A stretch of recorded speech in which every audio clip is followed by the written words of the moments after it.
코스모스, 우주 생명의 부가. 페이지 64. 지구 밖의 세계에는 어떤 생물이 살고 있을까? 외계의 생명이 살고 있다면 그들은 어떤 모습일 것이며 또 무엇으로 만들어졌을까? 지상의 생물들은 모두 유기화합물, 즉 탄소 원자가 결정적 역할을 하는 복잡한 미세 구조의 유기분자들로 이루어져 있다. 생물들이 생기기 이전에는 지구에도 한때 메마르고 황량했던 시기가 있었다. 그렇지만 지구는 지금 생물들로 온통 넘쳐나고 있다. 어떻게 이러한 변화가 가능했을까? 생물이 없었던 시기의 어느 날, 탄소를 기본으로 하는 유기분자들이 만들어졌을 것이다. 그렇다면 최초의 생명은 그 분자들에서 어떻게 비롯될 수 있었을까? 이 최초의 유기생물이 어떤 과정을 거쳐서 우리와 같이 정교하고 복잡한 구조의 생물로 진화할 수 있었단 말인가? 그리고 그 원초의 생명이 진화하여 어느 때부터인가 인식 기능을 갖추게 됨으로써 이제는 스스로의 기원을 탐구할 수 있게 됐다니 도대체 어떻게 이런 변화가 가능했단 말인가? 다른 별들 주위를 돌고 있을 수많은 외계 행성들에도 생명이 살고 있을까? 만일 살고 있다면 외계 생명도 지구에서처럼 탄소를 기본으로 하는 유기물일까? 외계 생명은 지구 생명과 얼마나 비슷하게 생겼을까? 아니면 그곳 환경에 적응하느라 우리와는 판이하게 다를까? 또 다른 무엇이 있을까? 우리가 지구 생명의 본질을 알려고 노력하고 외계 생물의 존재를 확인하려고 애쓰는 것은 실은 하나의 질문을 해결하기 위한 두 개의 방편이다. 그 질문은 바로 우리는 과연 누구란 말인가? 이다. 별들 사이의 광대한 암흑 속에는 기체, 티끌, 그리고 유기분자로 이루어진 성간구름, 즉 성간운이 떠돌아다닌다. 성간운은 전파 만원경으로 관측하면 그 안에 수십 가지의 유기분자를 쉽게 발견할 수 있다. 성간운의 유기분자가 풍부하다는 사실은 생물의 기본 물질이 우주 어디에나 존재할 것이라는 예측을 가능케 한다. 생명의 기원과 진화는 시간만 충분히 주어진다면 하나의 우주적 필연인 것이다. 은하수 은하에 있을 수십억 개의 행성 중에는 생명이 발붙일 수 없는 곳도 있을 것이다. 생명이 발생했다가 모두 죽어버린 곳도 있겠고 혹은 매우 간단한 형태에서 더 이상 진화하지 못한 곳도 있을 것이다. 그리고 외계 행성 중에는 지구인보다 더 발달된 고도의 지성을 소유한 존재들이 지구 문명보다 훨씬 앞선 과학기술과 문화의 꽃을 피워낸 곳도 분명히 있을 것이다. 지구가 생명의 발생과 서식에 있어 완벽한 조건을 갖추게 된 것이 얼마나 놀라운 우연이며 지구인들에게 얼마나 큰 행운이냐고 감탄하는 소리를 우리는 주위에서 종종 듣게 된다. 적절하게 유지되는 온도, 액체 상태를 유지하는 물의 존재, 산소를 충분히 포함한 대기권 등 사람이 살아가는 데 꼭 필요한 조건들이 지구에 완벽하게 갖추어져 있는 듯하다.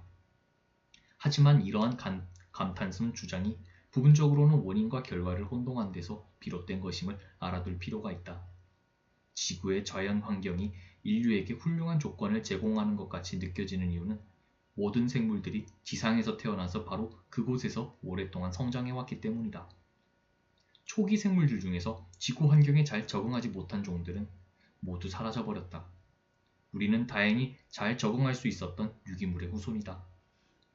우리와 다른 세상에서 진화하고 적응해서 살아남은 물질들은 또한 자기네 환경을 극찬할 것임에 틀림이 없다. 지상의 모든 생물들은 서로 밀접하게 연결돼 있다. 같은 유기화학적 원리가 지상의 생물들을 지배하고 있다. 또한 그들은 오랜 세월 동안 같은 진화의 코드를 통해서 변신해왔다. 따라서 지구의 생물학은 철저하게 제한적일 수밖에 없다. 지구 생물에게는 단 한 가지의 생물학적으로 충분하다. 지구 생물에게는 단 한 가지의 생물학만으로 충분하다. 생물학을 음악에 비유해 볼 때 지구 생물학은 단성부, 단일 주제 형식의 음악만을 우리에게 들려준다는 말이다.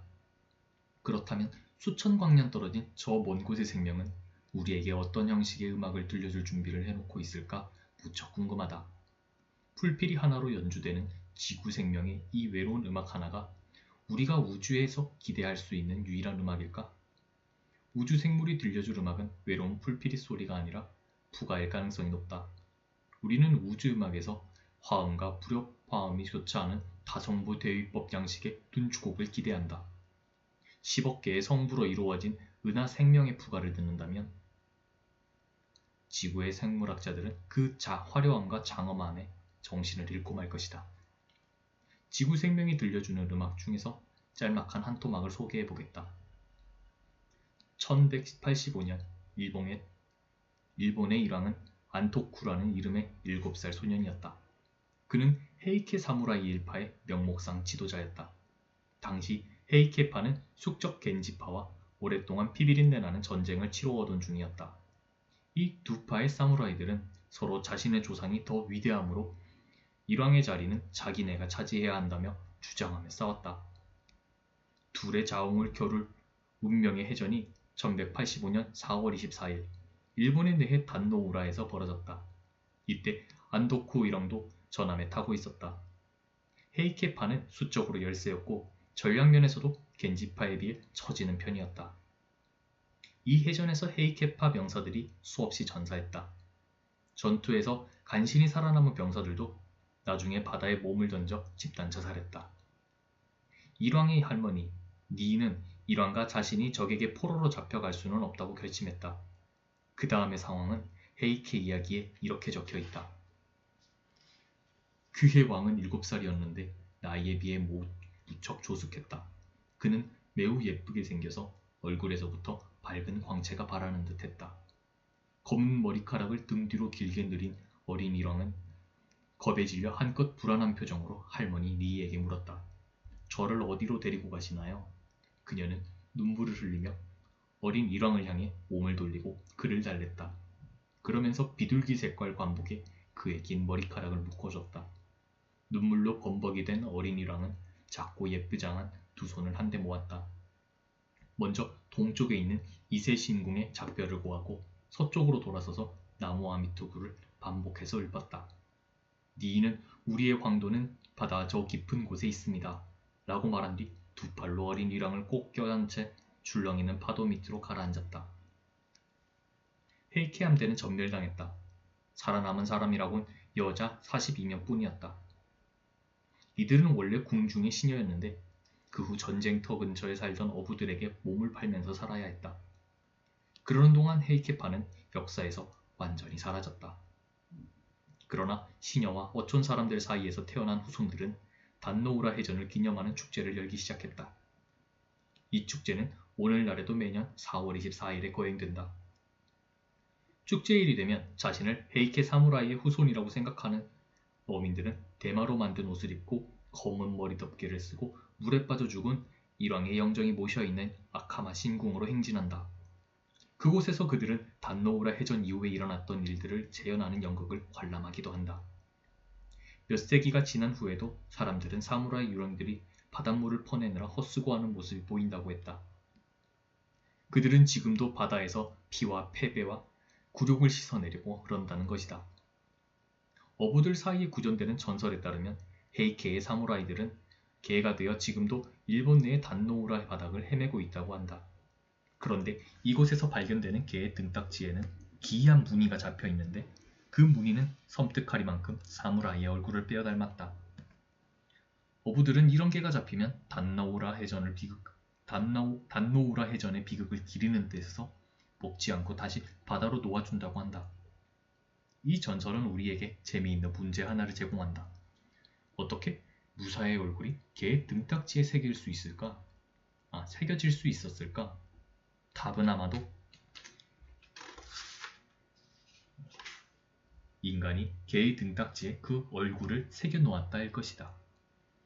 개의 등딱지 형태는 유전된다. 그러나 인간처럼 개들에게도 여러 유전 계통이 있게 마련이다.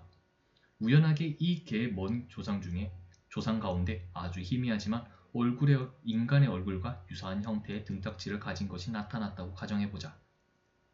어부들은 단노우라 해전 이전에도 그렇게 생긴 개를 먹는다는 생각을 그리 달갑게 여기지는 않았을 것이다. 그들이 이 개를 다시 바다로 돌려보냄으로써 자신도 모르는 사이에 진화의 바퀴를 특정 방향으로 돌렸던 것이다. 평범한 모양의 등딱지를 가진 개는 사람들에게 속속 잡아먹혀서 후손을 남기기 어려웠다. 그러나 등딱지가 조금이라도 사람의 얼굴을 닮은 개는 사람들이 다시 바다로 던져놓은 덕분에 많은 후손을 남길 수 있었다. 개 등딱지의 모양이 그들의 운명을 갈라놓은 셈이다. 세월이 흘러갈수록 사무라이의 얼굴과 비슷한 등딱지를 가진 개들의 생존 확률이 점점 더 높아졌다. 마침내 보통 사람이나 보통 일본 사람의 얼굴이 아니라 무섭게 찌푸린 사무라이의 용모가 개의 등딱지에 새겨지게 된 것이다. 이것은 결코 개들이 원해서 이루어진 결과가 아니며 개의 의도와는 전혀 무관한 일이다. 도태 혹은 선택은 밖으로부터 오는 것이다. 사무라이와 더 많이 닮을수록 생존의 확률은 그만큼 더 높아졌다. 마침내 단노우라에는 엄청나게 많은 사무라이 개들이 살게 됐다. 이 과정을 우리는 인위도태 혹은 인위선택이라 부른다. 헤이케게의 경우 개들이 진지하게 생각하고 스스로 그 길을 택해서 그런 등딱지 모양을 만든 것이 아니었다. 그것은 어부들이 자신도 모르는 사이에 자연 선택에 간섭한 결과인 것이다. 인간은 수천 년 동안 어떤 종인 식물과 동물은 잘 키우고 또 어떤 것들은 죽여야 할지를 신중하게 선별해왔다. 우리는 유년기 시절부터 늘 봐와서 익숙한 농장, 가축, 과일, 나무, 그리고 채소 등에 둘러싸여 자랐다. 그런 것들이 어디서 유래했는지 한번 생각해 본 적이 있는가? 채소는 먼 옛날에는 야생에서 자유롭게 살다가 농장에 조금은 편안한 삶에 저절로 적응한 것은 아닐까? 그렇지 않다. 진실은 우리의 예상과 아주 다르다. 그들이 가진 특성 거의 대부분은 인간이 만든 것이다. 1만 년 전 지구상에는 젖소나 사냥개나 씨알이 굵은 옥수수 따위는 없었다. 이 동식물들의 조상은 현재의 모습과 판이하게 달랐을 것이다. 그동안 인간이 그들의 번식과 특성을 지속적으로 조작해왔기 때문이다. 인간은 자신이 바람직하다고 여기는 특정 형질의 품종만을 선택적으로 번식시켰다. 예를 들어 목양견이 필요하면 똑똑하고 충성스러우며 양떼를 잘 지킬 줄 아는 개를 골라 양치기에 필요한 유전 형질을 조장하는 쪽으로 키웠다. 떼를 지어 사냥하는 개는 양몰이에 많은 도움이 됐을 것이다. 엄청나게 커진 젖소에 젖은 우유와 치즈에 대한 인간 욕심의 반영이다. 현재 우리가 즐기는 알이 굵은 옥수수의 조상도 터무니없이 왜소했을 것이다. 현대 옥수수에 왜소했던 조상은 수만 세대를 거치는 동안에 사람의 입맛에 맞도록 그리고 사람에게 필요한 영양분을 많이 갖추도록 인간에 의해서 번식이 조절되어 왔다. 그 결과 이제는 인간의 도움 없이는 번식할 수 없는 처지로까지 옥수수의 유전 형질이 변형돼 버렸다. 헤이케게, 목양견, 젖소, 옥수수 등에서 볼 수 있는 인위도태의 핵심은 식물과 동물의 외형적 특성과 행동 형질들이 그대로 유전된다는 점이다. 이유가 무엇이든 간에 인간은 특정 변종의 번식을 조장하고 다른 변종의 번식을 억제해왔다. 전자는 우점종이 되어 마침내 크게 번성했지만 후자는 그 수가 크게 줄어들거나 혹은 멸종에 이르렀다. 인간이 동식물의 새로운 품종을 만들 수 있을진데 자연이라고 그렇게 못할 이유가 어디 있겠는가? 자연적으로 유전 형질이 변하는 과정을 우리는 자연도태 혹은 자연선택이라고 한다. 생물이 오랜 시간 동안 근본적으로 변해왔음을 우리는 화성을 통해 분명하게 알 수 있다. 그렇다고 유전 형질의 변화가 억겁의 세월을 요하는 것은 아니다. 지구의 역사에서 인류가 주인으로 군림하기 시작한 것이 극히 최근의 사건이라는 사실과 인류가 지구의 주인으로 군림하는 동안 가축이나 채소가 겪은 변화의 정도가 얼마나 컸던가를 함께 고려한다면 생물의 변이는 부정할 수 없는 현실로 우리에게 다가온다. 화석에 남겨진 생명 진화의 기록에서 우리는 한때 번성했던 종들이 지금은 흔적도 없이 사라진 경우를 허다하게 보게 된다. 지구 역사에서 현존하는 종보다 훨씬 더 많은 수들의 종들이 과거에 이미 멸종되어 버렸다. 그들은 진화라는 실험에 실패한 결과물이었다. 야생동물은 가축으로 길들이는 과정에서도 인간이 유도한 유전 형질의 변화는 아주 빠른 속도로 진행됐다. 토끼는 중세 초기에 길들여졌다. 커피는 커피의 재배는 15세기에, 사탕무의 재배는 19세기에 시작됐고 밍크는 아직도 가축화의 초기 단계에 있다. 양의 경우만 보더라도 가축화 이전에는 양 한 마리가 고작 1kg의 거친 털도 채 못 만들었지만 1만 년이 안 되는 짧은 기간 동안에 고품질의 고운 털을 10 내지 20kg씩 생산해낼 수 있도록 유전 형질이 크게 변화되었다. 또 젖소 한 마리가 한 수유기 동안에 생산하는 우유의 양이 처음에는 수백 제곱센티미터에 불과했지만 요즘에는 수백만 세제곱센티미터로 그 양이 엄청나게 증가했다. 임의도태 혹은 임의선택이 이렇게 짧은 기간에 그렇게 두드러진 변화를 초래할 수 있었다면 수십억 년이 넘는 긴 세월 동안 자연에서 진행된 자연도태 또는 자연선택이 가져온 변화가 어느 정도의 규모일지는 쉽게 짐작할 수 있을 것이다. 생물 세계의 다양성과 아름다움은 전부 이렇게 해서 생긴 것이다. 진화는 이론이 아니라 현실이다. 자연도태가 진화의 기작이라는 사실은 찰스 다윈과 엘프리드 러셀 윌리스가 우리에게 가져다준 위대한 발견이다. 100년도 더 전에 그들은 대자연이 생존에 더 적합한 종들을 선택한다는 사실을 알아냈다. 다산성이야말로 자연생물계의 특성이다. 자연은 살아남을 수 있는 개체 수보다도 훨씬 더 많은 후손을 낳게 만든다. 그 많은 후손들 중에서 우연히 자연에 더 적합한 형질을 가진 개체들만 살아남게 되므로 결국 그러한 형질을 갖고 태어난 종이 선택적으로 번성하게 된다. 유전 형질의 급격한 변화를 가져오는 돌연변이는 순종을 낳는다. 그러므로 돌연변이가 진화의 동인이 된다. 수많은 돌연변이들 중에서 생존율을 증대시킬 수 있는 소수만이 선택되므로 오랜 기간에 걸쳐 생물은 하나의 형태에서 다른 형태로 서서히 변화하게 된다. 그 결과 우리는 새로운 종의 탄생을 보게 되는 것이다. 이것이 바로 종의 기원이요 진화의 실현이다. 다윈은 종의 기원에서 이렇게 설명하고 있다. 사람이 변종을 바로 만들지는 못한다. 사람은 유기생물들에게 삶의 새로운 조건들을 접하게 할 뿐이다. 그 후에 자연이 유기체에 작용함으로써 변이성을 발현케 한다. 그러나 인간은 자연을 통해 주어지는 변이성들을 선택할 줄 알고 변이성을 자신이 원하는 형식으로 축적하여 원하는 방향으로 몰아갈 줄 안다. 그렇게 함으로써 인간은 동물과 식물을 자신의 이익과 즐거움에 봉사하도록 할 수 있다. 인간은 선택과 축적을 위한 일련의 작업을 조직적으로 수행할 수도 있고 또 품종을 개량하겠다는 구체적인 목적의식 없이 주어진 상황에 따라 인간에게 가장 유용한 것들만을 보존함으로써 같은 결과를 얻어내기도 한다. 인간이 야생동물을 길들이거나 야생식물을 재배하는 작업에서 그토록 효과적으로 작동했던 원리들이 어찌 자연에서 그대로 작동하지 않는다고 할 수 있겠는가? 자연에서는 생존 가능한 수보다 훨씬 더 많은 수들의 개체가 태어난다.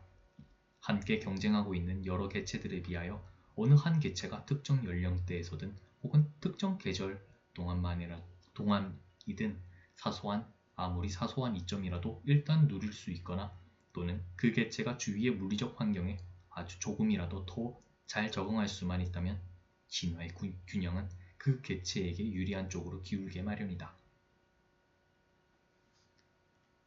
19세기의 진화론을 가장 강력하게 옹호했으며 가장 효과적으로 전파한 토머스 헉슬리가 다음과 같이 한탄한 적이 있다.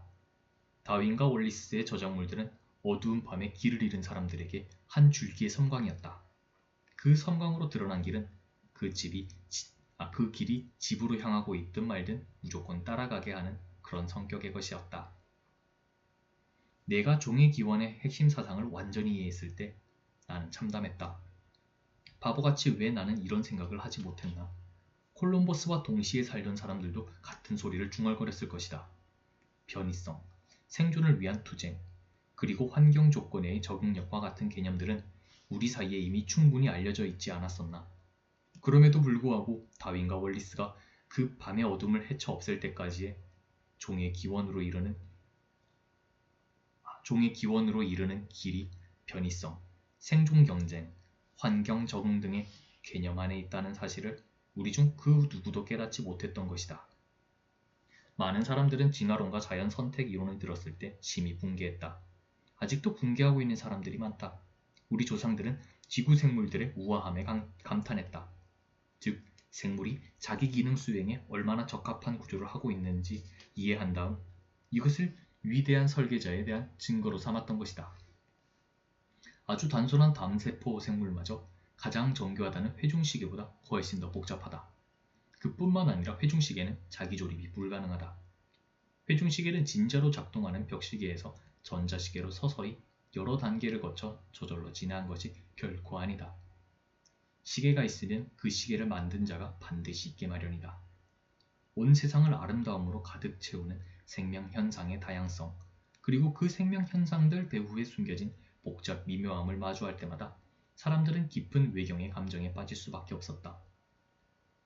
원자와 분자가 우연히 함께 들러붙어 미묘한 기능을 가진 생물로 변신하다니. 이 주장은 대부분의 사람들에게 터무니없는 것으로만 들렸을 것이다.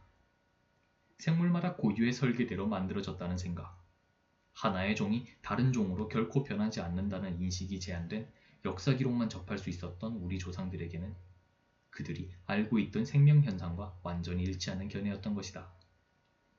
위대한 설계자가 모든 생물을 정성 들여 만들었다는 생각은 모든 자연현상의 의미와 질서를 부여했고 인간 존재의 의미를 찾아주었다. 인간은 여전히 그러한 삶의 의미를 갈망하며 현대를 살아간다.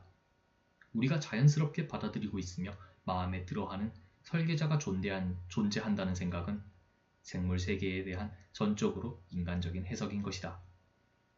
그러나 다윈과 월리스는 설계자가 존재한다는 생각만큼 우리 마음에 들고 또 그만큼 인간적이지만 설계자의 존재보다 훨씬 더 설득력 있게 생명 현상을 설명할 수 있는 또 다른 해석을 제시했다. 그것이 바로 자연 선택의 진화의 원동력이라는 설명이었다. 그것이 바로 자연 선택이 진화의 원동력이라는 설명이었다. 자연 선택은 영겁의 세월 속에서 생명의 소리를 더 아름다운 음악 작품으로 조탁해왔다.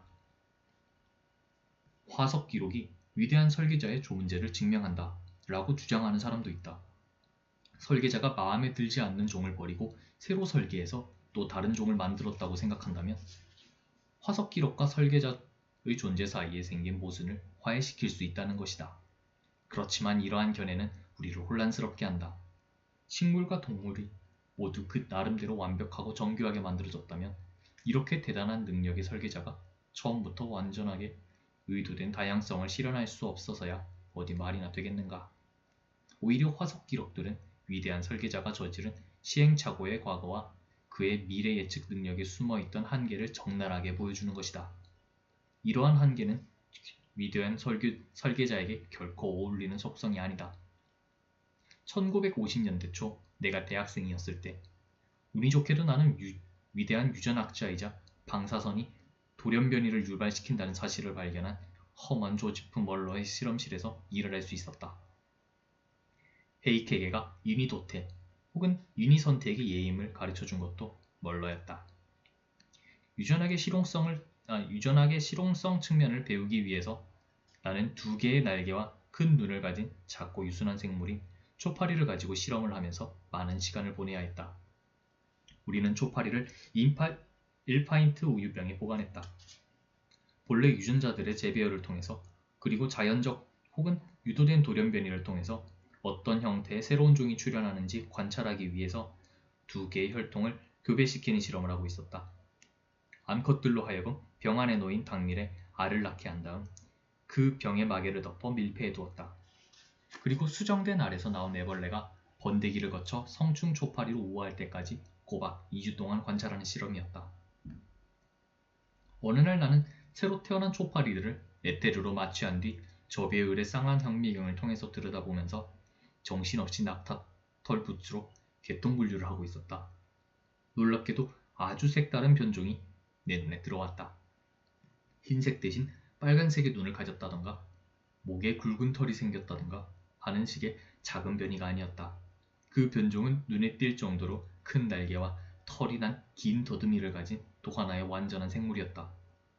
주요한 진화론적 변이는 결코 한 세대 내에서 일어날 수 없다고 이야기해왔던 멀러였는데 하필 그의 실험실에서 그런 예가 발생하다니 그것도 하나의 운명의 장난이거니 하고 나는 생각했다.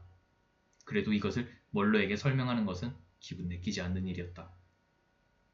무거운 마음으로 나는 멀러 연구실을 두드렸다. 들어오세요. 입을 무언가로 가린 채로 외치는 소리가 들렸다. 들어가 보니 방은 어두웠다. 방 안에는 멀러가 사용 중인 현미경의 혁온대를 비추는 작은 램프 하나만 켜져 있었다.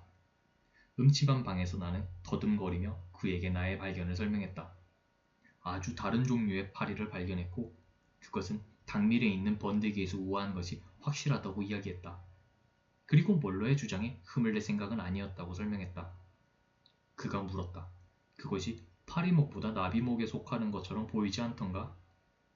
램프가 아래쪽에서부터 그의 얼굴을 비추고 있었다. 내가 그의 말을 얼른 알아듣지 못하자 그가 내게 다시 물었다. 날개가 크지 않던가? 도드미가 깃털 같지 않던가? 나는 풀이 죽은 채 고개를 끄덕였다. 멀러는 머리 위쪽에 있는 전등의 스위치를 돌리며 온화하게 웃었다. 그것은 예전에도 있었던 일이었다. 초파리 유전학 실험실에는 그 방의 상황에 잘 적응한 또 한 종류의 생물이 살고 있었다. 그것은 바로 초파리와 아무 관계도 없는 나방이었다. 관계가 있다면 초파리에게 준 당밀과 관계가 있었다. 실험실의 기술자가 초파리를 병에 넣기 위해서 우유병의 마개를 열었다가 다시 닫는 그 짧은 순간에 암컷 나방이 가미가제식으로 잽싸게 자신의 알을 병 속에 있던 당밀에 떨어뜨렸던 것이다. 그러므로 내가 엄청난 돌연변이를 발견한 것이 아니었다. 자연에서 일어나는 또 하나의 사랑스러운 적응 현상을 우연히 발견한 것뿐이었다. 물론 그 자체가 미세한 돌연변이와 자연 선택의 한 부산물이긴 하다. 진화의 비밀은 죽음과 시간에 있다. 환경에 불완전하게 적응한 수많은 생물들의 죽음과 우연히 적응하게 된 조그마한 돌연변이를 유지하기 위한 충분한 시간 말이다. 유리한 돌연변이 형태들이 서서히 축적되기 위한 그 긴 시간이 바로 진화의 비밀이다. 다윈과 월리스에게 퍼부어졌던 그 엄청난 반대의 목소리도 적어도 일정 부분은 억겁의 영원은 고사하고 수천 년조차 상상하기 힘들어하는 인간의 속성에서 비롯된 것이다. 단지 70년밖에 살지 못하는 생물에게 7천만 년이 도대체 무슨 의미를 갖겠는가? 그것은 100만 분의 1에 불과한 찰나일 뿐이다. 하루종일 날개짓을 하다가는 나비가 하루를 영원으로 알듯이 우리 인간도 그런 식으로 살다가는 것이다. 지구에서 일어난 진화는 어쩌면 다른 세계에서 일어나는 생명 진화의 한 가지 전형일지도 모른다.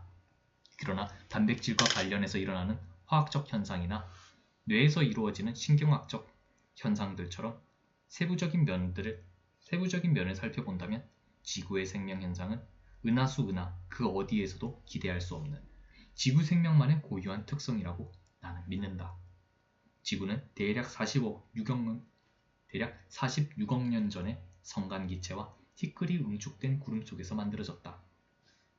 화석 기록을 통해서 우리는 최초의 생명이 대략 40억 년 전 원시 지구의 바다나 연못에서 태어났다고 알고 있다.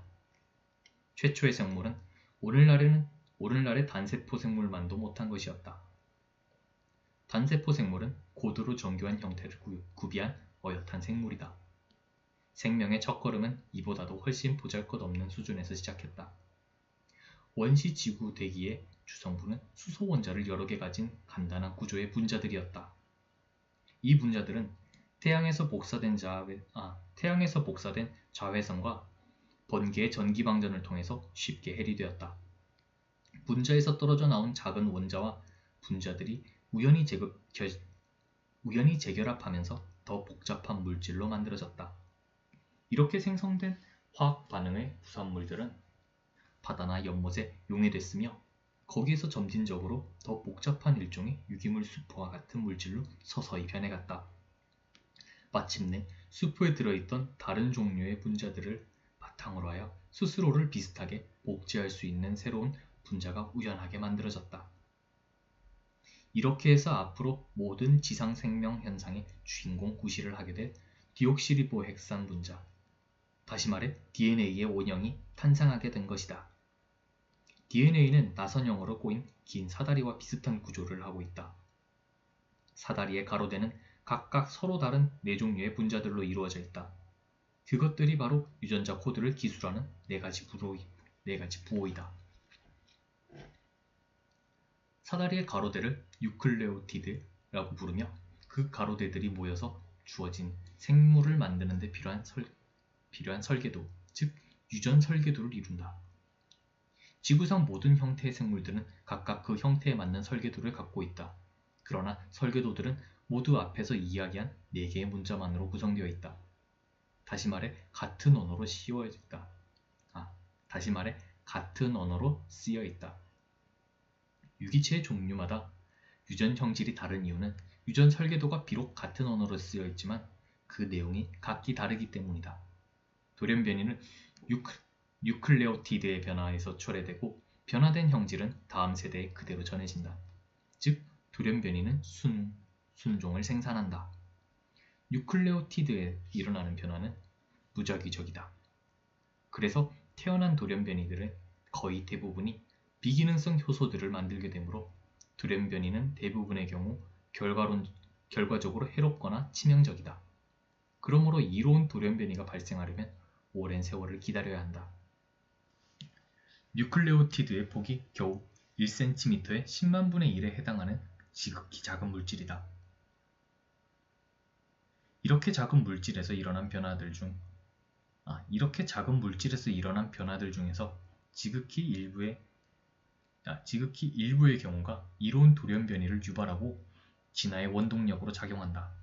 40억 년 전 지구라는 에덴 동산에는 분자들만이 우글대고 있었다. 그 당시 에덴 동산에는 다른 분자를 잡아먹는 포식자들이 없었다. 그 중에는 어떤 분자들을 비효율적인 자기 복제술로 자신을 엉성하게 복제해 남겨놓기도 했다. 자기 복제 기술을 완전히 터득한 분자들이라야 생명현상이란 건물을 구축하는 데 쓰일 벽돌의 역할을 제대로 수행할 수 있었다.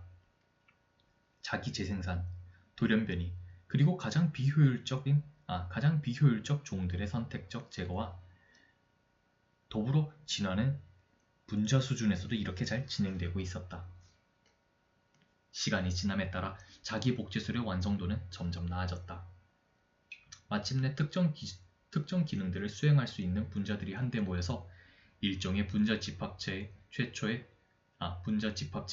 최초의 세포가 만들어졌다. 오늘날 식물세포는 엽록체라고 불리는 분자들로 이루어진 아주 작은 공장들을 갖고 있다.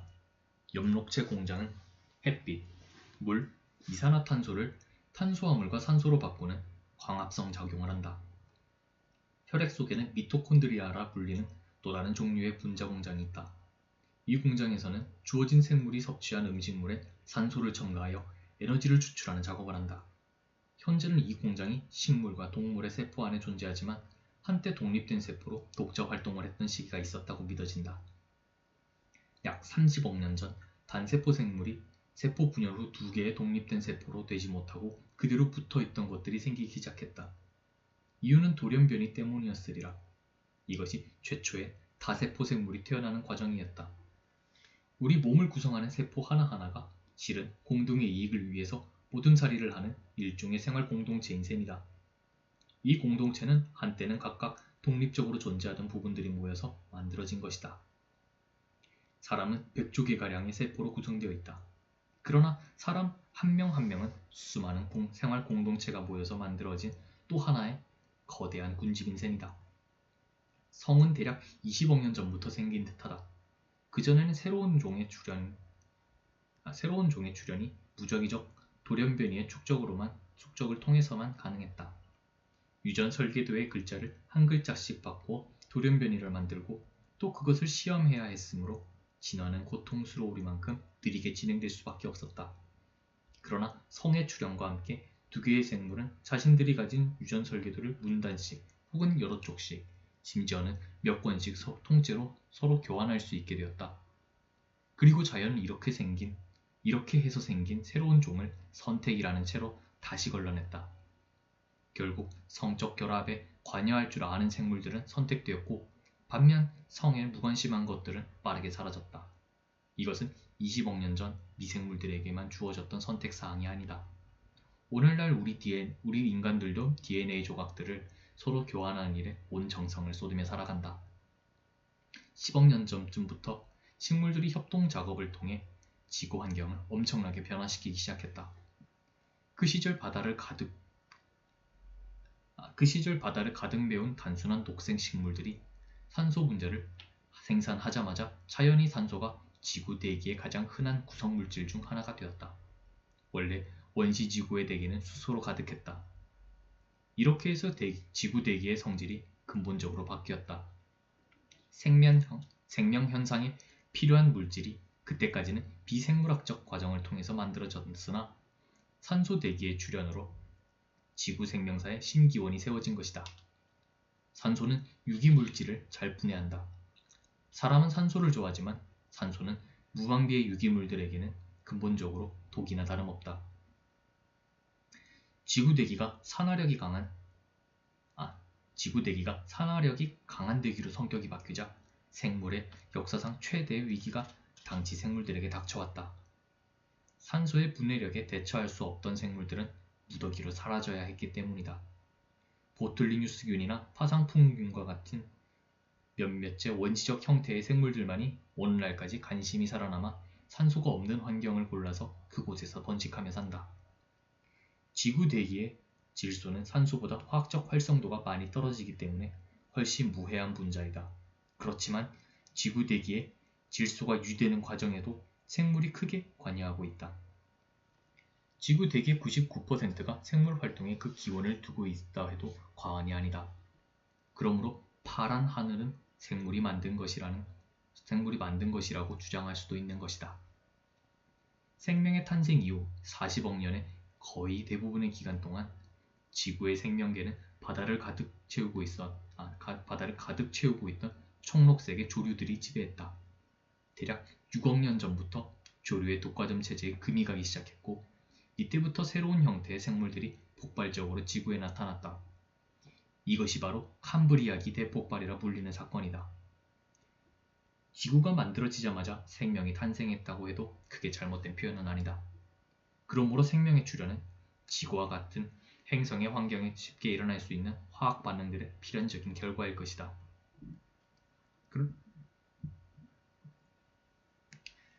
그러나 생물은 30억 년이나 되는 긴 세월을 녹조류 수준에 그대로 머물러 있어야만 했다. 지구 생명이 특화된 기관들을 갖추고 체구가 큰 유기체로 진화하기가 생명의 출현 그 자체보다 훨씬 더 어려웠던 모양이다. 그러므로 우리가 외계 생명들을 탐사하다 보면 동물이나 식물이 서식하는 곳보다 미생물의 세상을 더 흔하게 발견하게 될 것이다. 캄브리아기 대폭발이 시작되자마자 다양한 형태의 생물들이 바다에 우글거리기 시작했다. 지금으로부터 5억 년 전쯤 지구에는 삼엽충이 엄청나게 많이 살고 있었다. 오늘날의 곤충과 비슷한 그들은 아름다운 동물이었다. 그 중에는 해저에서 무리를 지어 사냥하면서 살아가는 종도 있었다. 삼엽충들은 편광을 감지할 수 있는 수정체의 겹눈을 가지고 있었다.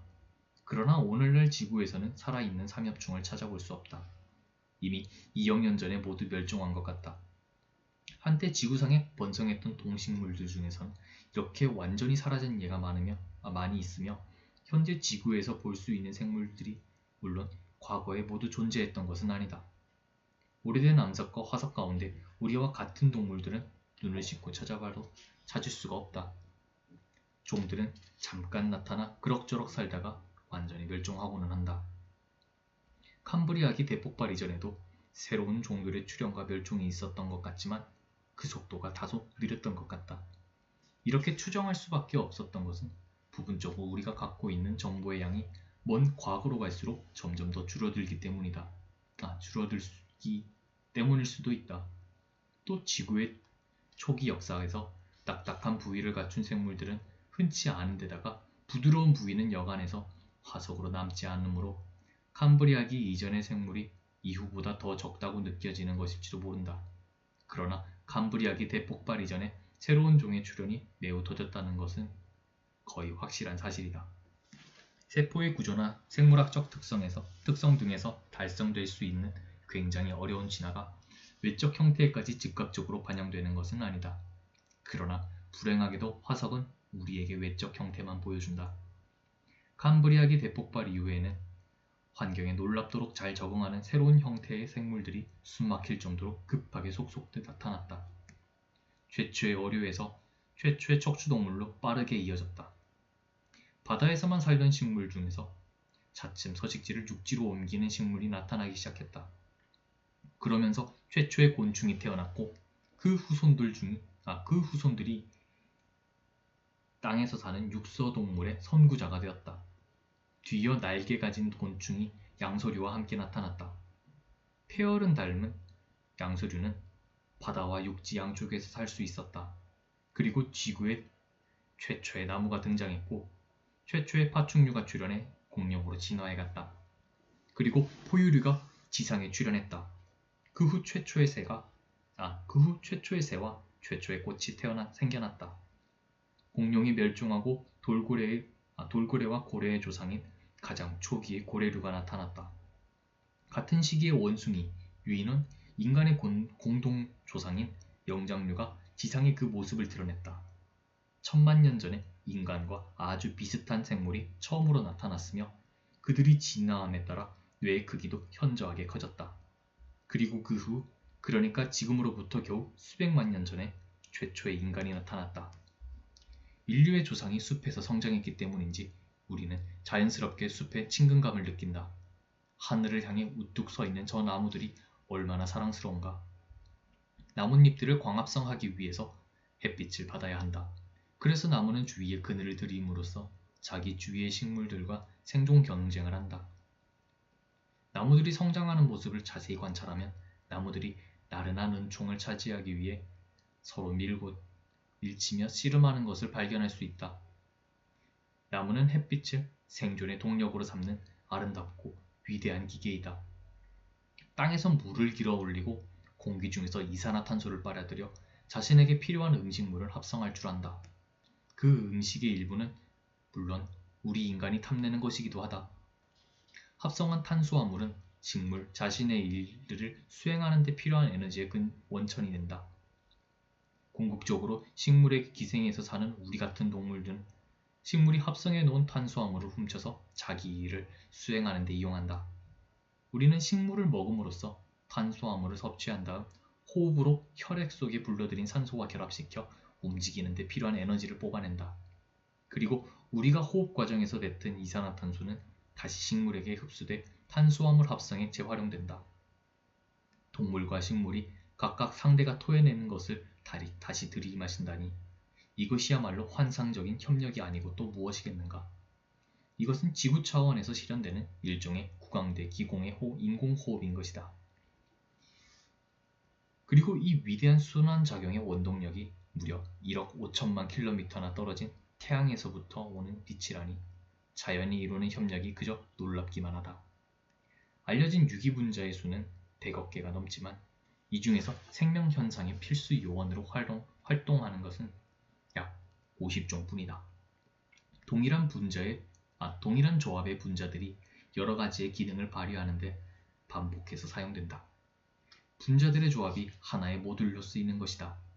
그러므로 지구 생명은 주어진 기능을 수행하는데 최대 경제성을 유지하는 아주 영리한 존재이다. 지구에서 볼 수 있는 모든 생명 현상의 뿌리에는 세포의 화학 반응을 조절하는 단백질 분자와 유전 설계도를 간직한 핵산이 있다. 더욱 놀라운 사실은 본질적으로 같은 단백질 분자와 핵산 분자가 모든 동물과 식물에 공통적으로 관여한다는 점이다. 그러므로 생명 기능이라는 관점에서 볼 때 참나무와 나는 동일한 재료로 만들어졌다고 해도 무리가 없다.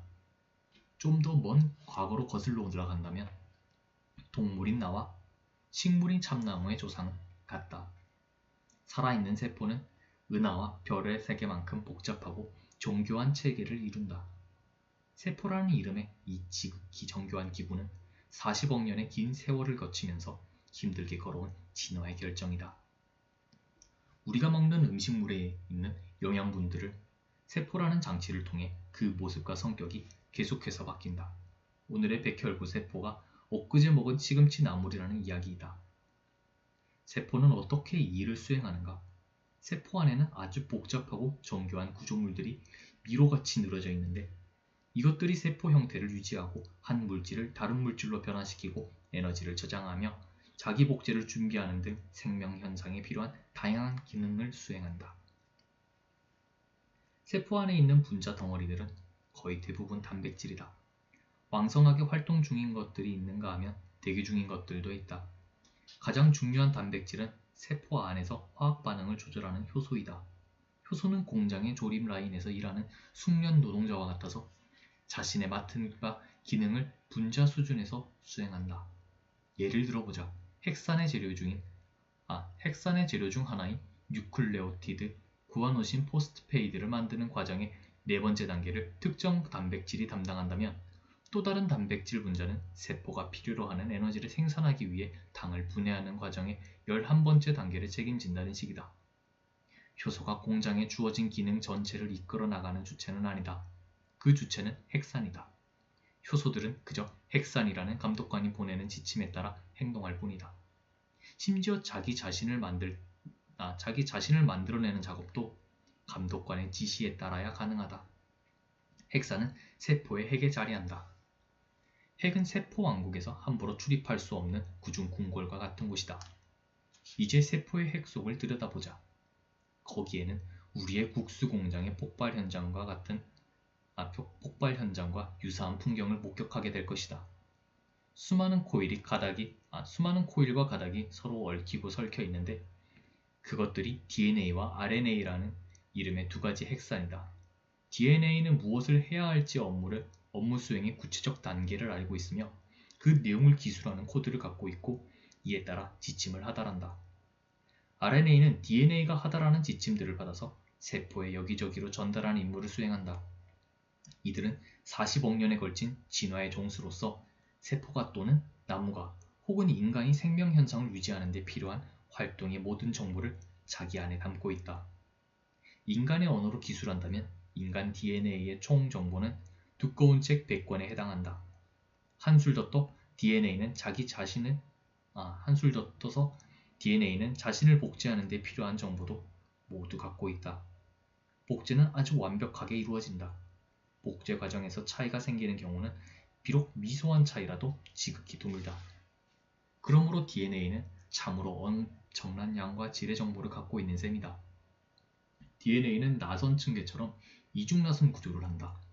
하나의 나선 가닥을 따라 늘어져 있는 뉴클레오티드의 배열 순서가 생명의 음악을 기술하는 악보인 셈이다.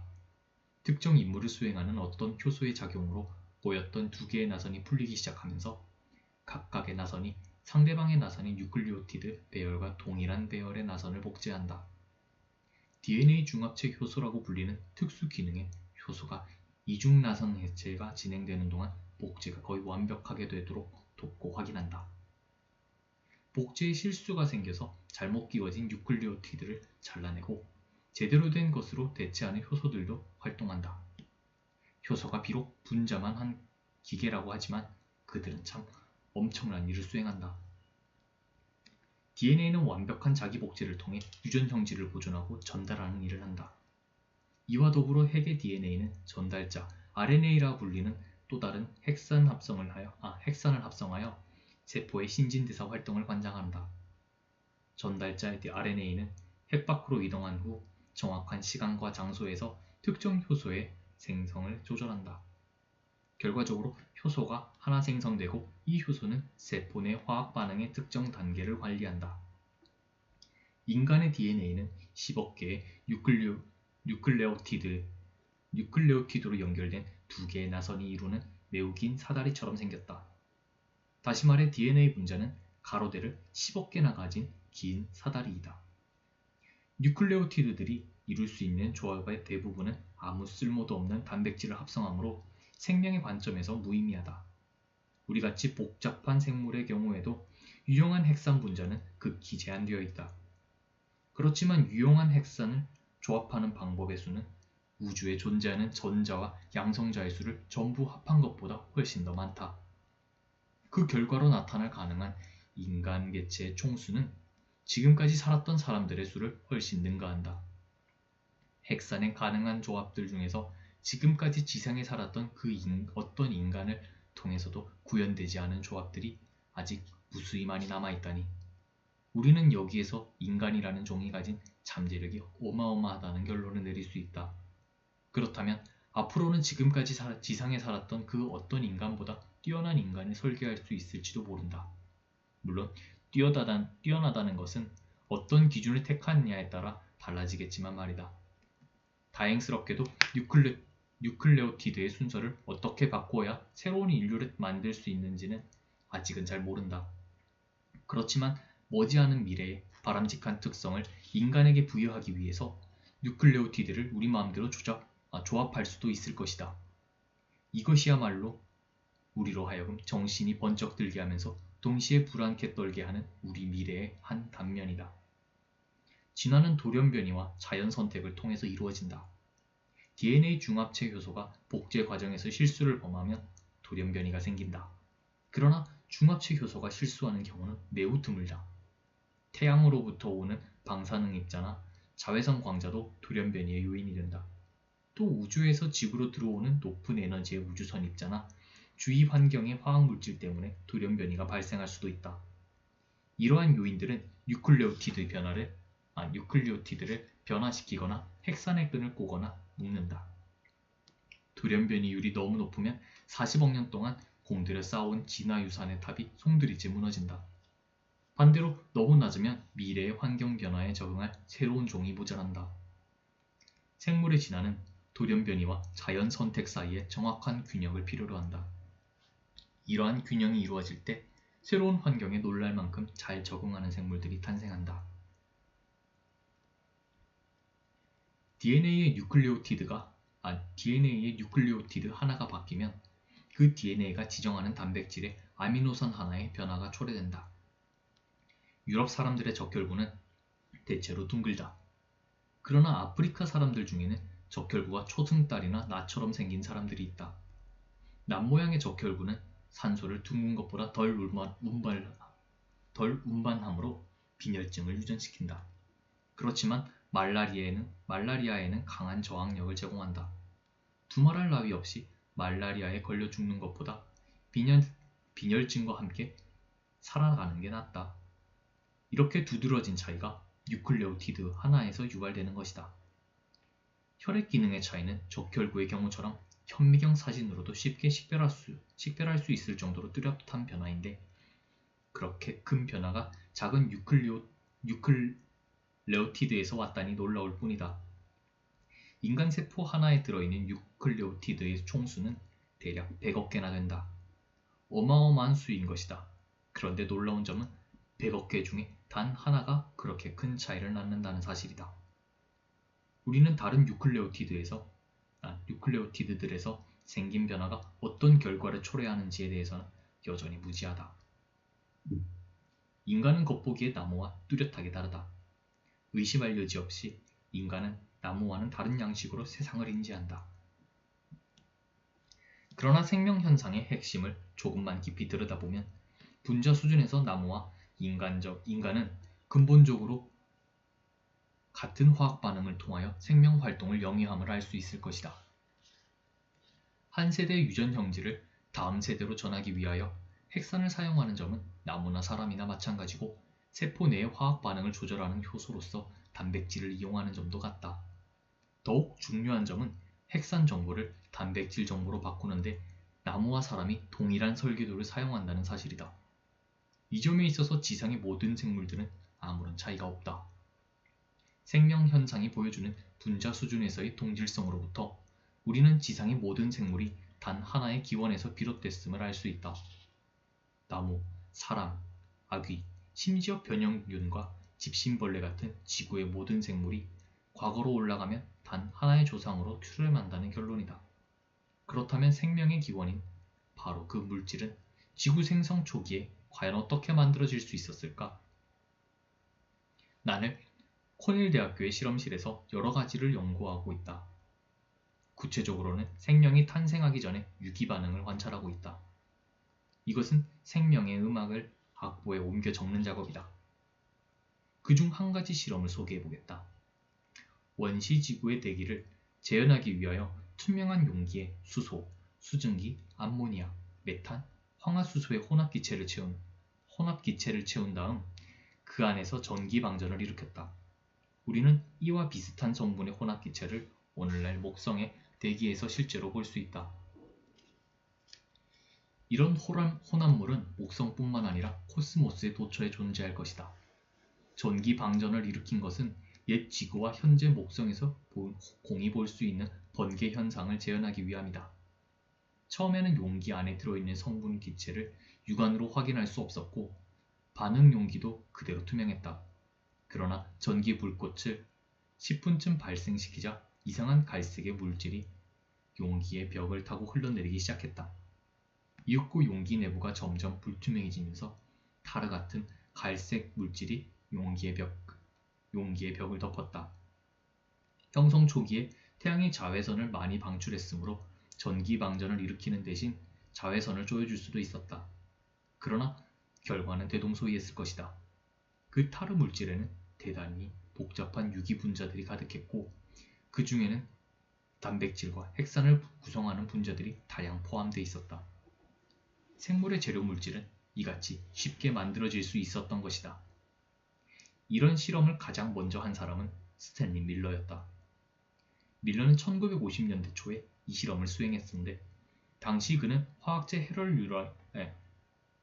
헤럴드 유리의 지도를 받는 대학원생이었다. 유리는 원시 지구의 대기가 코스모스의 대부분이 그러하듯이 수소로 가득했다고 주장했다. 시간이 흐르는 동안 지구에서는 수소가 조금씩 우주로 새어나갔지만 거대한 목성에는 수소가 아직 그대로 잡혀있다. 유리는 지구 생명의 기원체가 수소가 지구에서 완전히 달아나기 이전에 발생했다고 강력히 주장했다.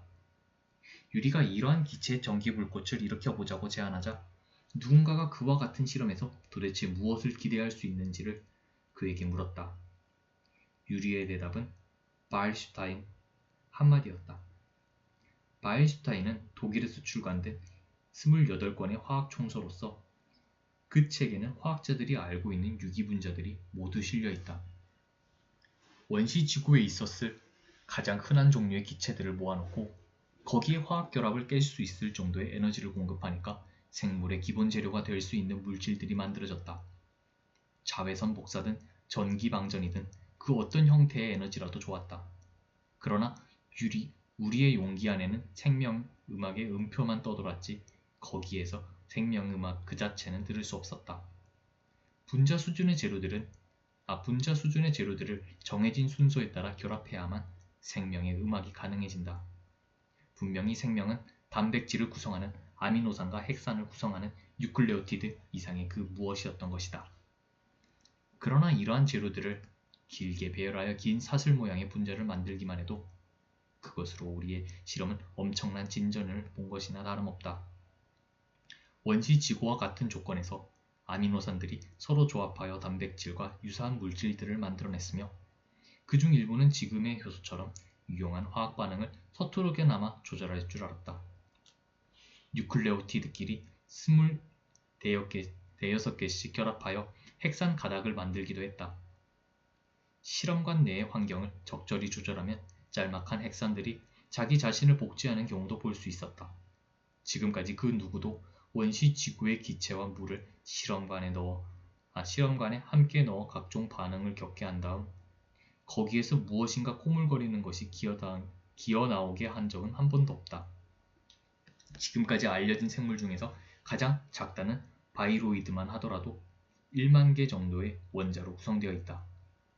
바이로이드는 바이러스보다 작은 RNA 병원체로서 작물의 몇 가지의 병을 유발하는데 자기보다 더 단순한 유기체가 아니라 오히려 더 복잡한 것에서 진화된 것으로 보인다. 게다가 그렇게 진화한 것도 얼마 안 되지 않았다. 바이로이드보다 더 단순할 생물은 상상하기는 그리 쉬운 일이 아니다. 바이로이드는 단백질 막을 가지는 바이러스와는 달리 핵산으로만 구성되어 있다. 그것은 단지 선형 혹은 구형의 구조를 가진 한 가닥의 RNA이다. 바이로이드는 시종일관 꾸준히 노력하는 기생체이기 때문에 그렇게 작은 존재이지만 여전히 크게 번성할 수 있는 것이다. 바이러스와 마찬가지로 바이로이드들은 자기보다 훨씬 크고 잘 작동하는 세포 안에 있는 분자 수준의 공장을 점령해서 세포 대신 바이로이드를 만드는 공장으로 그 공장의 기능을 바꿔버린다. 독립적으로 살 수 있는 생물들 중에서 가장 작다고 알려진 것으로 늑막 폐렴균과 유익사한 극히 작은 생물 야수들이 있다. 그것들은 대략 5천만 개의 원자로 구성되어 있다. 생명 현상에 필요한 많은 일들을 스스로 처리해야 하는 이러한 생물들은 물론 바이러스나 바이로이드보다 훨씬 더 복잡한 구조를 하고 있다. 그러나 현재 지구의 환경은 단순한 형태의 생물들에게 매우 불리하다. 그들은 생존을 위하여 열심히 일을 해야 할 뿐만 아니라 늘 포식자들을 조심해야 한다. 그러나 행성지구가 형성되고 얼마 안 된 지구 역사의 초창기에는 아주 단순하고 독립적인 생물들이 남과 경쟁하여 살아남을 확률이 꽤나 높았다. 수소가 주성분이었던 이 시기에 지구 대기에서는 태양 광선 덕분에 수소를 원료로 하는 유기분자들이 많이 만들어질 수 있었다. 최초의 생물들은 단지 수백 개의 뉴클레오티드만으로 거의 독립된 삶을 영위할 수 있는 바이로이드와 비슷한 존재들이었을 것이다. 원자 수준에서 시작하여 그런 생물들을 만들어내는 실험은 20세기 말에서야 가능할 것이다. 유전기호의 기원을 비롯하여 여전히 생명의 기원에 관하여 밝혀야 할 것들이 많이 남아있기 때문이다. 생명 창조에 기울인 인간의 노력은 이제 겨우 30여 년의 역사를 말할 수 있을 뿐이다. 이것에 비한다면 자연이 우리보다 40억 년이나 앞서 있다. 그러니 우리도 썩 잘하고 있는 셈이다. 지구 대기권에서 수행된 실험이라고 해서 그 결과와 의미가 지구에서만 국한된 것은 아니다. 국한시켜야 할 이유가 없다. 초기 대기의 구성 성분과 에너지의 원천은 코스모스 어디에서나 대동소이하기 때문이다. 지상 실험실에서 우리가 볼 수 있었던 각종 화학 반응들이 성관원에서 관측된 유기화합물 분자들과 운석에서 발견된 아미노산들을 만들었을 수도 있으며 유사한 화학 반응들이 은하계에 있는 10억 개의 다른 세계에서도 발생했을 것이다. 그러므로 우리는 생명의 재료 물질들이 코스모스의 도처에 널려 있다고 예상할 수 있다. 우리의 눈높이를 분자 수준의 화학 반응에 맞춘다면 외계의 생명 현상도 지구의 그것과 크게 다르지 않을 수도 있다. 그렇다고 해서 외계와 지구 생물의 모습마저 서로 비슷하다고 기대하지는 말자. 지구라는 비교적 제한된 환경이 갖고 있는 동질성과 생명 현상을 지배하는 분자 생물학의 유일성에도 불구하고 지구에 사는 생물들은 엄청난 다양성을 자랑한다. 지구라는 행성 하나에서의 상황이 이러할진데 하물며 태양계를 벗어난 세계의 종과 형태에 따른 다양성은 우리의 상상을 초월할 것이다. 외계 가축과 채소는 우리에게 익숙한 지구의 그것들과는 근본에서부터 큰 차이를 드러낼 것이다. 주어진 환경 조건에 대한 최상의 해결책은 늘 하나밖에 없을 터이므로 모종의 수렴성은 기대해도 좋을 것이다. 예를 들어 가시광산 파장 대역의 빛을 이용해 사물을 보는 존재들은 두 방향에서 시야를 확보해야 거리를 측정할 수 있기 때문에 그들의 눈도 두 개일 것이다. 그러나 진화의 긴 역사에서 볼 수 있었던 무작위성의 위력을 감안한다면 외계 생물은 그 댐댐이로 우리에게 엄청난 충격을 줄 것임에 틀림이 없다. 외계 생물들이 구체적으로 어떤 모습일지 나는 잘 모른다. 생물의 모습에 관하여 내가 갖고 있는 정보는 지극히 제한적일 수밖에 없고 내가 갖고 있는 정보의 대부분이 지구 생물들에게서 얻은 정보이기 때문이다. 공상과학 소설을 쓰는 작가나 예술가 중에서 외계 생물의 모습을 추측하여 제시한 이들이 많다. 나는 그들이 제시한 것 대부분 부정적으로 본다.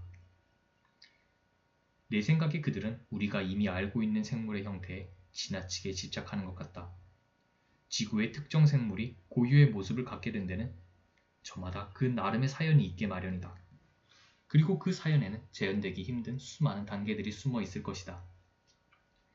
나는 외계 생물이 지구의 파충류나 곤충이나 인간을 많이 닮았을 것이라고는 생각하지 않는다.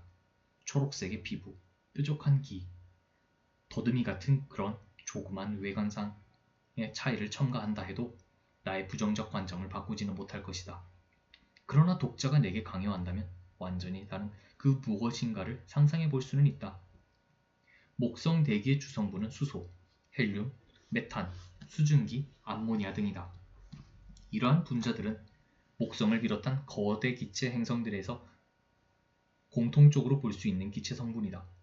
지구형 행성에서는 고체 표면이 있기 때문에 대기권의 바닥이 뚜렷하게 정해진다. 그러나 거대 기체 행성의 대기권은 바닥이 없는 심연이다. 구름 덩어리들이 떠도는 수직으로 무한히 이어진 고밀도의 가스층인 것이다. 이러한 대기권에서는 우리가 실험실에서 본 것과 비슷한 각종 유기 분자들이 천국에서부터 떨어졌다는 만나같이 하늘에서 떨어져 내리고 있을 것이다. 하지만 거대 행성의 생물이 극복해야 할 그들 나름의 고충이 따로 있다. 대기는 격렬하게 난류 운동을 하고 대기권 아래쪽 깊숙한 곳은 매우 뜨겁기 때문에 거대 행성의 생물은 아래쪽으로 끌려 내려가 바짝 튀겨지는 일이 없도록 각별히 조심해야 한다. 그처럼 엄청나게 다른 환경의 행성에서도 생물이 존재할 수 있다는 점을 보여주기 위하여 나는 코넬 대학교의 동료인 셀피터와 같이 계산을 좀 해보았다. 물론 우리는 그런 곳의 생물이 어떤 모습일지는 정확하게 알 수 없었다. 그러나 우리는 그와 같은 세계에서도 생물이 살 수 있는지를 물리학과 화학의 범주 안에서 살펴보고 싶었던 것이다. 거대 행성이라는 조건에서 살아남을 수 있는 방법은 무엇일까? 그 중 한 가지는 튀겨지기 전에 재빨리 번식하여 후손의 일부가 상승기류를 타고 대기권의 서늘한 상층부로 이동해 가기를 바라는 것이다. 그렇게 하려면 생물들의 덩치가 아주 작아야 할 것이다. 이러한 생물들은 우리는 추라고 부른다. 그러나 찌 같은 생물도 생각해 볼 수 있다. 일종의 커다란 수소풍선 같은 생물 말이다. 그들은 헬륨보다 무거운 기체는 자신의 몸 밖으로 내보내고 몸 안은 가장 가볍고 뜨거운 수소 기체로만 채운다. 그리고 섭취한 먹이에서 얻은 에너지를 이용하여 기구 내부를 따뜻하게 유지함으로써 부력을 얻는다. 이렇게 하면 고온의 지옥으로 떨어지는 운명은 피할 수 있을 것이다. 지구에서와 마찬가지로 아래쪽으로 깊숙이 끌려 내려갈수록 점점 더 큰 부력을 받게 되므로 찌들은 서늘하고 안전한 대기권의 고층으로 다시 올라갈 수 있다. 찌들은 원래부터 있는 유기물질을 섭취하려거나 지구의 식물들처럼 햇빛과 공기로부터 자신이 필요로 하는 유기물질을 만들 수도 있을 것이다. 찌라는 이름의 기구는 어느 정도까지는 크면 클수록 효율적일 것이다. 셀피터와 나는 일찍이 이 세상에서 존재했던 어떤 고래보다 더 크고 도시만하며 그 크기가 수킬로미터에 달하는 엄청난 크기의 찌를 상상해 보았다. 찌는 로켓처럼 기체를 강하게 분출하여 행성 대기권의 여기저기로 이동할 수 있다. 우리는 또한 굼뜬 찌들이 한눈에 다 들어오지도 않을 정도로 거대한 무리를 지어 떠다니는 것을 상상했다. 피부가 위장색인 것으로 보아 그들 역시 삶의 고통과 마주하고 있음을 알 수 있다. 왜냐하면 그들과 다른 생태학적 지위를 가진 존재를 그런 환경에서도 상상할 수 있기 때문이다. 바로 사냥꾼들이다. 사냥꾼은 빠른 기동성을 무기로 찌들을 잡아먹는 포식자다. 그들은 찌를 잡아먹어 필요한 유기물질과 순수 수소를 얻는다. 추들 중에서도 비교적 텅 빈 구조를 하는 것들이 먼저 찌로 진화하고 그 중에서 또 스스로 움직일 수 있는 것들이 최초의 사냥꾼으로 진화했을지도 모른다. 사냥꾼의 수는 그리 많지 않았을 것이다. 왜냐하면 이들이 찌를 다 먹어버린다면 사냥꾼도 멸종하기 때문이다. 물리학과 화학은 이런 형태의 생물을 허용하고 예술은 그것들에 어느 정도의 매력을 부여하겠지만 자연에게는 우리의 상상에 따라 행동해야 할 의무가 없다. 하지만 우리 은하계 안에 생물이 사는 세계가 수십억 개가 있다면 물리학과 화학의 법칙에 따라서 우리가 상상력을 발동하여 창조한 찌, 사냥꾼이 살아가는 보금자리가 몇 개는 있을 것이다. 생물학은 물리학보다 역사학에 더 가깝다. 현재를 이해하려면 과거를 잘 알아야 하고 그것도 아주 세세한 부분까지 알아야만 한다. 역사학에 예견론이 없는 것처럼 생물학에도 확립된 예견론이 없다. 이유는 양쪽 모두 같다. 연구 대상들이 너무 복잡한 존재이기 때문이다. 그러나 생물학과 역사학이 우리에게 주는 교훈에는 공통점이 있다. 그것은 타자를 이해함으로써 자신을 더 잘 이해하게 된다는 것이다. 외계 생명에 관한 단 하나의 예만 연구할 수 있게 되더라도, 그리고 그 하나가 아무리 미미한 수준의 것이라 하더라도 우리의 생물학은 상상할 수 없을 정도로 확장될 것이다. 적어도 우리와 다른 생물이 가능하다는 사실을 확인할 수 있지 않겠는가? 외계 생물에 대한 탐구가 중요하다고 누구나 말하지만 우리는 외계 생명을 찾는 일이 결코 쉽지 않다는 현실적 어려움도 잘 알고 있다. 그럼에도 불구하고 외계의 생명은 우리가 추구해야 할 궁극의 목표이다. 왜냐하면 그것이 우리 자신을 더 잘 이해할 수 있게 해줄 것임에 틀림없기 때문이다. 우리는 이제껏 지구라는 작은 세상이 들려주는 생명의 음악만 들어왔다. 이것은 우주를 가득 채운 생명들이 연주하는 푸가의 한 성부만을 들어온 셈이다. 자, 이제 저 웅장한 우주 생명의 푸가의 남은 성부들의 귀를 기울여 보자.